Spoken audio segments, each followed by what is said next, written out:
Сәлем достар, сіздермен бірге әлем арнасы. Бүгін біз әлемдегі ең бір түрлі мерекелер туралы айтатын боламыз. Видео басталмас бұрын арнаға тіркеліп, лайк басыңыздар. Ал ендеше біз видеомызға кеттік.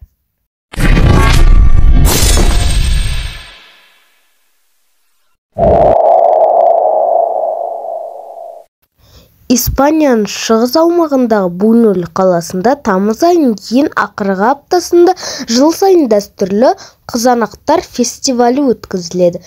Фестиваль жаз маусымының аяқталуына ұйымдастырылады. Испандықтардың өзге де сауықтары секілді бұл мерекеде де мерекелік отшашулар, әсем әуендер, көңілді билер және дәмді тіл үйіретін тағамдар болады. Алайда фестивальдің ерекшелігі және қайталанбас жаңалығы қаланың орталық алаңында өтетін қызанақтар шайқасы. Фестиваль ережесі бойынша кез келген қатысушының міндеті кім екені маңызды емес, қалай болғанда өз айналасындағы адамдарды қызанақпен атуы керек. Мерекелік шайқас таңғы сағат 11-де басталып 2 сағатқа созылады. Фестивальға жыл сайын 35 мың адам қатысады, ал шығындалатын қызанақ көлемі 125 мың килограмм құрайды. Сізге сену қиын болар, алайда Италияның Ивrea қаласының тұрғындары жыл сайын ақпан айының дәл орта тұсында бостандық үшін шайқас өткізеді. Дәл солай, бостандық үшін. Тұрғындар асқан өжеттілікпен ерекше құлшыныспен шайқасады. Бұл айқас әлем халқына апельсиндер шайқасы деген атпен танымал. Өйткені қатысушылар өздерінің шағын ғана соғыстарына бір ғана қару қолданады. Ол апельсин. Апельсиндер шайқасы таңғажайып әрі тарихи мереке.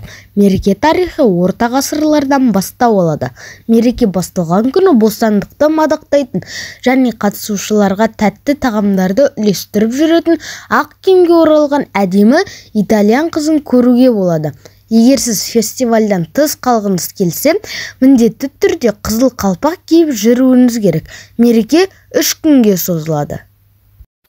Таиланд халқының жаңа жыл мерекесімен тұспа-тұс келетін Сангкран фестивалі жыл сайын сәуір айының 13-ші жұлдызында басталады.